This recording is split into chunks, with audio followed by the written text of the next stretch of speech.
तो भाई अब देखो लीनियर अलजेब्रा की अगली वीडियो में ट्रांसपोज जो है ये मैंने आपको पहले भी बताया था, लेकिन इसमें अच्छे से बता दूंगा। किसी भी मैट्रिक्स का जो ट्रांसपोज होता है उसे ए डैश या ए के ऊपर टी लिख के दिखाते हैं, ए ट्रांसपोज कहलाता है वो। तो कुछ नहीं होता है, अगर कोई भी मैट्रिक्स है मान लो 1 2 3 4 5 6 3x2 की, तो ट्रांसपोज करने के बाद ये ऑर्डर जो है रिवर्स हो जाता है इसका। अगर स्क्वायर मैट्रिक्स है तो ऑर्डर तो सेम रहेगा ऑब्वियसली, लेकिन अगर रेक्टेंगुलर है तो रिवर्स हो जाएगा। ये 2x3 बन जाएगी। करना कुछ नहीं है, पहली रो को पहला कॉलम बना देना है, दूसरी रो को दूसरा कॉलम, तीसरी रो को तीसरा कॉलम।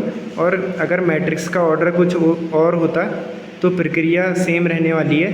रो को कॉलम बना दो, अगली रो को अगला कॉलम, अगली रो को अगला कॉलम और लिख दो, बस फिनिश कर दो। ये करना है इसमें। और किसी मैट्रिक्स का अगर ट्रांसपोज है उसका भी ट्रांसपोज करोगे तो वही आ जाएगा दोबारा।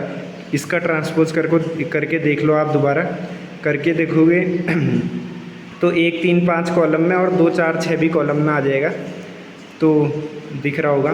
और अगर k इंटू ए, के स्केलर है, k इंटू ए का ट्रांसपोज करोगे तो स्केलर बाहर आ जाएगा, k into A transpose same रहने वाला है। ये एक मैट्रिक्स थी, अगर कोई ए मैट्रिक्स है, इसको 2 से मल्टीप्लाई कर दो, फिर उसका ट्रांसपोज करोगे तो 2 बाहर ले सकते हो, इंटू ए ट्रांसपोज। सिमिलर मतलब सिंपल चीज़ है। ए बी का ट्रांसपोज करोगे तो बी ट्रांसपोज ए ट्रांसपोज के इक्वल आता है। ये इंपॉर्टेंट थ्योरम है, आप करके देख लेना एग्जाम्पल लेके। और ए बी सी का transpose similarly C transpose B transpose A transpose, reverse लेना है इसे, रिवर्स ऑर्डर में। एक होता है कॉन्जुगेट ऑफ अ मैट्रिक्स, इसे दिखाते हैं। कोई मैट्रिक्स ए है तो उसका कॉन्जुगेट जो है उसे शो करेंगे ए बार से। रिप्लेस कर देना है उस मैट्रिक्स के, अगर कोई कॉम्प्लेक्स एलिमेंट आ रहे हैं उसमें तो उसको उसके कॉम्प्लेक्स कॉन्जुगेट से रिप्लेस कर देना है। रियल एलिमेंट में छेड़ा छाड़ी या चेंज नहीं करना है। जैसे ये है 2 + 3i 4 - 5i 7 - 2i 6 और 6 + i, तो इसका हमने कॉन्जुगेट करा तो 2 - 3i हो गया, क्योंकि कॉम्प्लेक्स है। कॉन्जुगेट में कुछ नहीं करते, रियल पार्ट सेम रख देते हैं, इमेजनरी का साइन बदल देते हैं। तो 4 + 5i हो गया, इमेजनरी मतलब आई वाला, और रियल तो सेम रहा। 7 और 6 में कोई चेंज नहीं है, -2i था +2i हो गया, 6 + i था 6 - i हो गया, ये देख लो। तो ये वाला पार्ट हो गया पहला। अब अगले पार्ट में हमने क्या पढ़ा, ये इंपॉर्टेंट प्रॉपर्टीज़ है। ट्रांसपोज्ड कॉन्जुगेट, ये कुछ नहीं है, कोई एक गिवन मैट्रिक्स था ए, उसका कॉन्जुगेट आपने निकाला, उसके बाद उसका ट्रांसपोज कर दिया, यानी कि ए बार का ट्रांसपोज, क्योंकि कॉन्जुगेट ए बार था तो ए बार का हमने ट्रांसपोज करा। तो ए थीटा या फिर ए स्टार को हम कहते हैं ट्रांसपोज्ड कॉन्जुगेट, और ए थीटा और ए स्टार जो होता है वो ए बार का ट्रांसपोज होता है, सिंपल कॉन्जुगेट का ट्रांसपोज, इसीलिए इसका नाम है ट्रांसपोज्ड कॉन्जुगेट, यानी कॉन्जुगेट को हमने ट्रांसपोज कर दिया।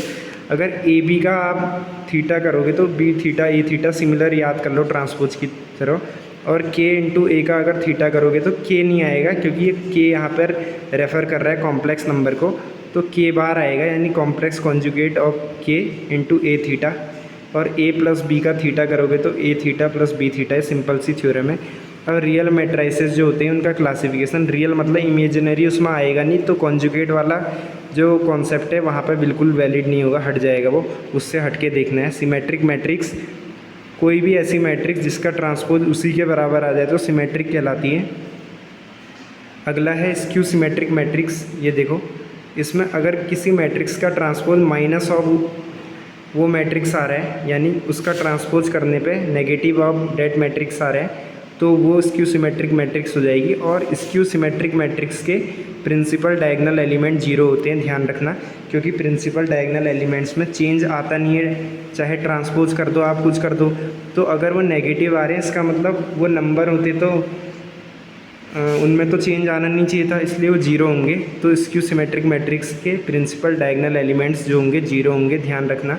Orthogonal matrix A transpose equal to A inverse, ये होता है, तो A into A transpose equal to I, ये आगे बताऊंगा इन्वर्स, वहाँ क्लियर हो जाएगा। 12 में हम पढ़ते हैं basic A into A inverse आई के बराबर होता है, तो यहाँ पे A transpose he A inverse है, तो ए ट्रांसपोज इक्वल टू आई बहुत इंपॉर्टेंट है। ऑर्थोगोनल मैट्रिक्स बहुत ज़बरदस्त यूज है इसका आने वाले टाइम में।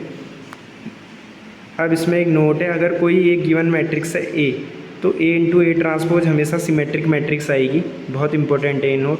और ये वाला तो हमने 12th में या 11th में जब हम मैट्रिक्स पढ़ते हैं तब भी पढ़ा होता है। कोई एक जनरल मैट्रिक्स है ए गिवन, रियल मैट्रिक्स या हाँ रियल मैट्रिक्स की बात कर रहे थे, तो A plus A transpose by two plus A minus A transpose by two में उसे तोड़ सकते हैं। ये नंबर नहीं है, ये यहाँ पर मैट्रिक्स है पूरी। तो अगर हम मैट्रिक्स को ये आप कोई मैट्रिक्स लेना ए कुछ भी अपने हिसाब से सिमेट्रिक होनी चाहिए, जनरल लेना, जनरल मैट्रिक्स, सिमेट्रिक ज़रूरी नहीं है। तो A plus A transpose by two करना आप, वो मैट्रिक्स कैलकुलेट करना, और A minus A transpose by two ये मैट्रिक्स कैलकुलेट करना।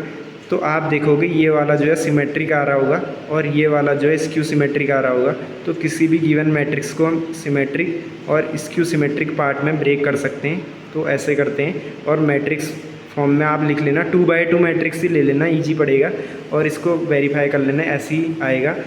कोई भी 2x2 मैट्रिक्स ले लेना 1 2 3 4, तो उसका आप ट्रांसपोज करके ये निकालना और ऐसे ही ये निकालना। ये पार्ट सिमेट्रिक आएगा, वो स्क्यू सिमेट्रिक आएगा। इस डेफिनेशन के अकॉर्डिंग चेक कर लेना सिमेट्रिक और स्क्यू सिमेट्रिक। तो भाई ये वाला लेक्चर इंपॉर्टेंट है, इसमें सिमेट्रिक स्क्यू सिमेट्रिक का जिक्र हो गया है, और ये वाला पार्ट भी कवर कर लिया है हमने। तो दोबारा से आप देख लें।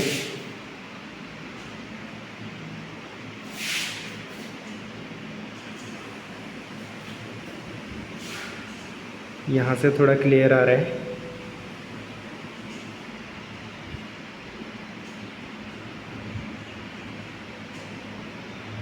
तो भाई थैंक यू, बाय।